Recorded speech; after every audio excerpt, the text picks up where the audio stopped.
नमस्कार मित्रांनो, कॉन्स्टेबल मंजूच्या पुढील भागात आपल्याला असं पाहायला मिळते की पप्प्या मंजूला फोन लावतो. मंजू फोन उचलते आणि म्हणते की पप्प्याचा फोन आहे. आणि पप्प्या म्हणतो, मंजू ताई तुझ्याशी एक काम आहे. तेव्हा मंजू म्हणते, काय काम आहे बोल. तेव्हा आता तो म्हणतो, मला एक माझ्या आईसाठी साडी घ्यायची आहे.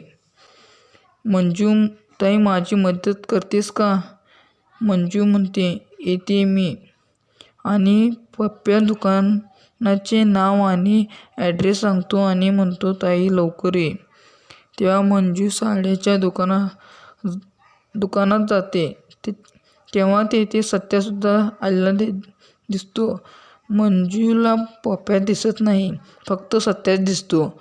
मग मंजू पप्प्याला फोन लावते, तर पप्प्या सत्याबरोबर साडी घेत असतो. स्वाती म्हणून आलेला असतो.